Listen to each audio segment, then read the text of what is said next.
and special guests.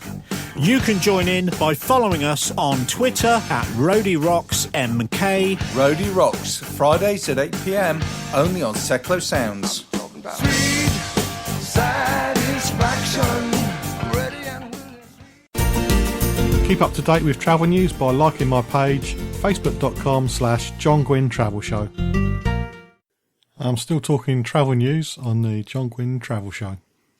I've mentioned on the show before about the airport expansion as a bit like the election, with one part of the solution saying one thing, saying they're better than the other solution, and the other solution saying no, we're far better than them. And it goes backwards and forwards, and there's all these surveys and whatever.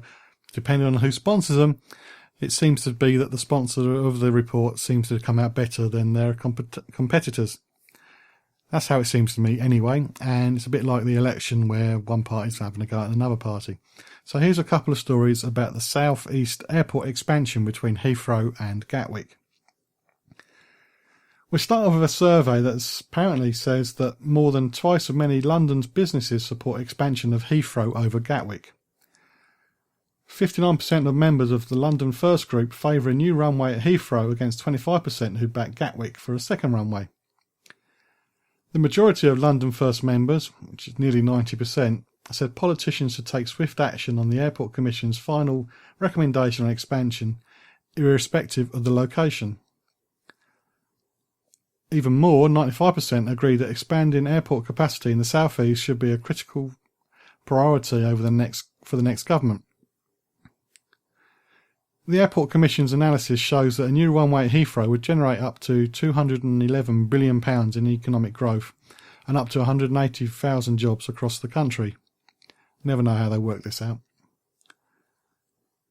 Of course, Heathrow spokesperson says that London is a world city that has been the centre of global commerce for centuries, and to maintain the competitive advantage, London needs to expand Heathrow and connect not just London but the whole country to the globe's fastest growing markets. Well, it's Heathrow, so they would say that anyway. But here's another story which seems to be backed by Gatwick, which says that any expansion of Heathrow could be delayed for decades due to air quality issues. The Gatwick-supported report by a global environmental consulting firm found that Heathrow's expansion plan could lead to breaches in EU and UK air quality laws.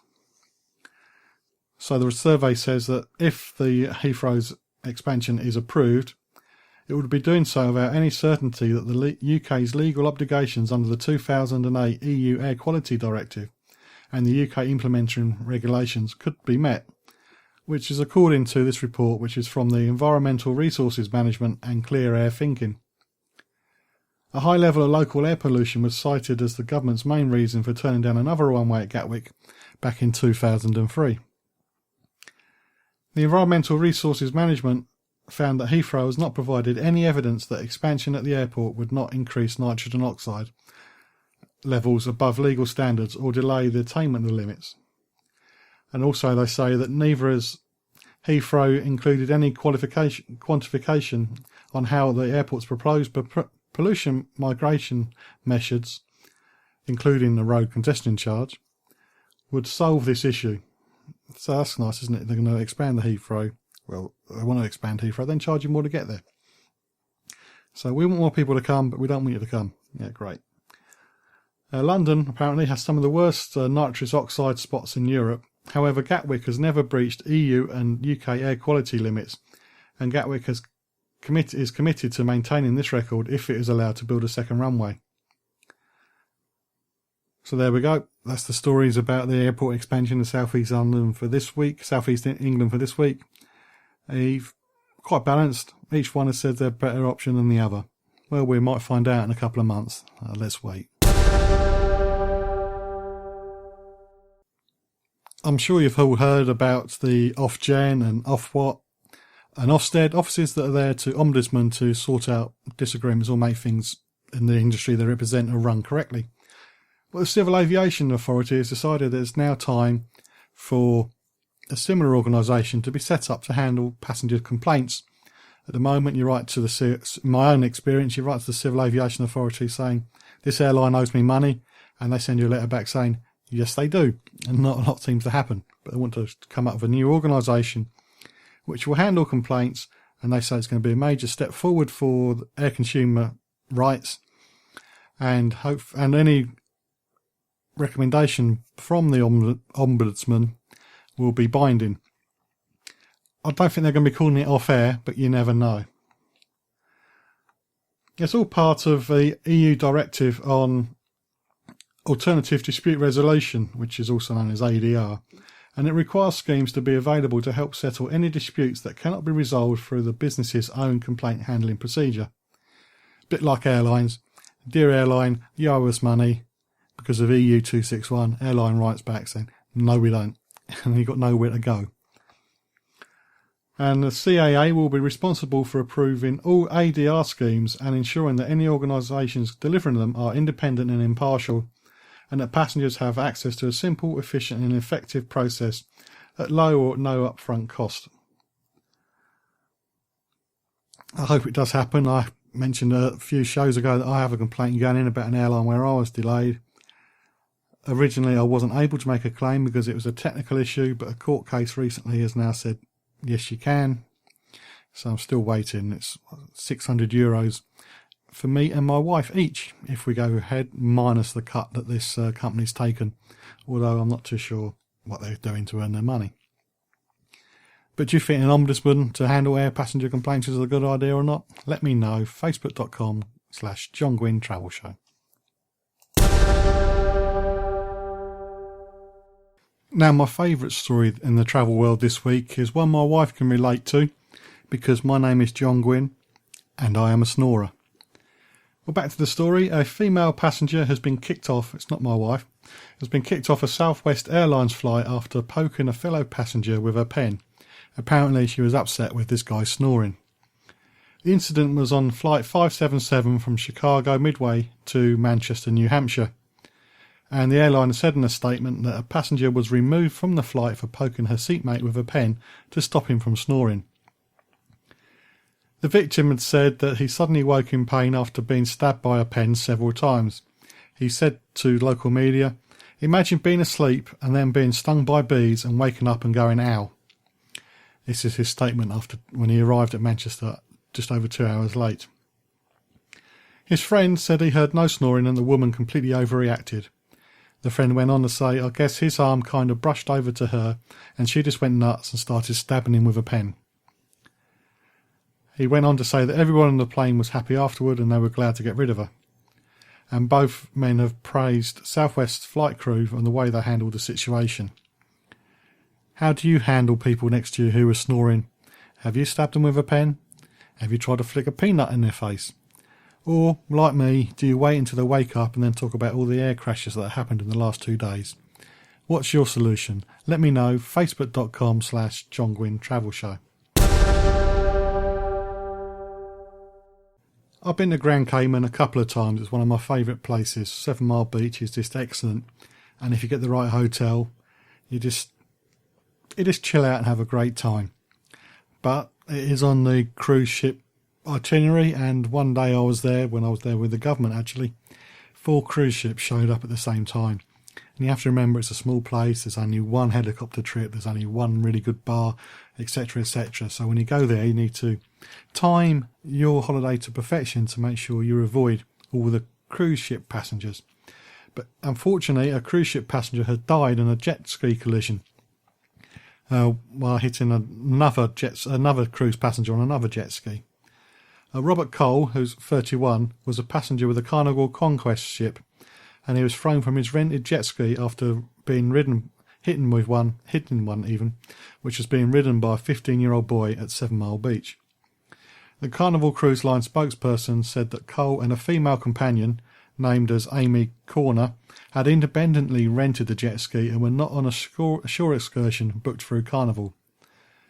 The 15-year-old, who was also a cruise passenger on the Carnival Paradise ship, suffered minor injuries which were treated at the scene. There's a couple of stories here. One, jet skis can be quite dangerous, so you need to be careful. And if you're on a cruise ship, there's going to be quite a few people around also doing it at the same time with no experience, so perhaps it's something you should avoid. and this guy wasn't on a cruise ship excursion.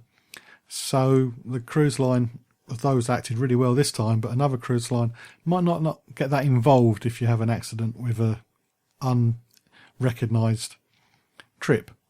So it's probably best that you stick to the cruise itineraries, because as I mentioned, I was at Cayman Islands, 4 ships showed up on one day, and you know that the cruise ships are going to block book everything, so the chances of you getting on anything outside of the cruise ship are quite slim. So when you go on a cruise, do you really want to do something dangerous like jet skiing?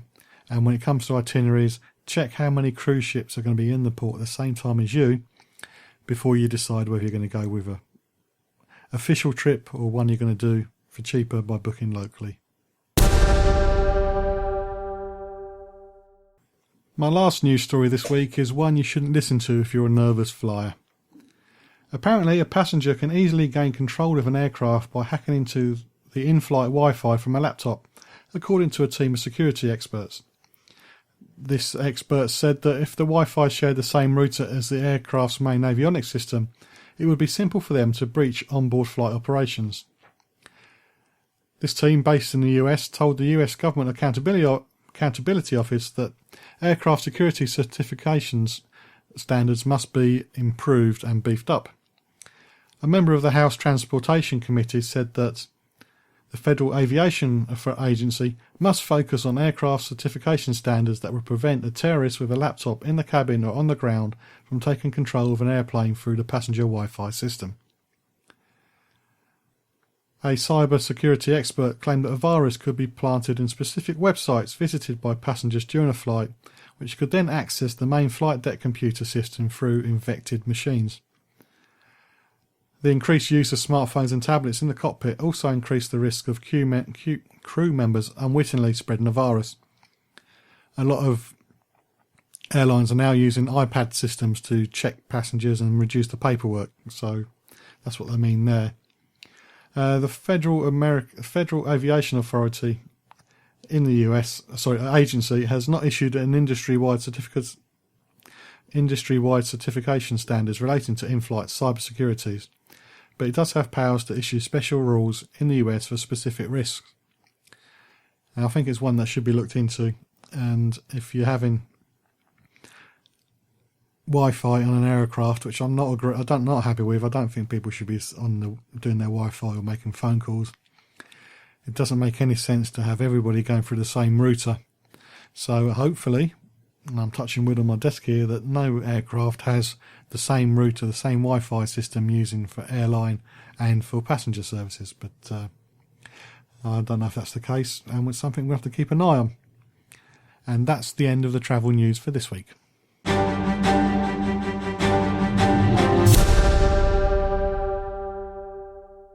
Well, we've reached the end of this week's show. Next week I will continue with the tips on how to get the best flights and cheapest tickets when you book online. In the news story I mentioned about the woman who stabbed a seatmate with a pen because he was snoring. Have you been on a flight? Have you sat next to a very annoying passenger? What did you do? How did you handle it? As I mentioned, I talked about plane crashes when I had somebody who was really annoying me. Does the fact that airlines might be in trouble because of the Wi-Fi they're offering and somebody might be able to hack into the system, is that a big concern, do you think, or do you think that's just a company trying to make a story out of nothing? What do you think? Let me know. Facebook.com/John Guinn Travel Show or john.gwynn@seclosounds.org. And I do hope you can join me next time on the John Guinn Travel Show on seclosounds.org, where each week I'm checking it out before you check in.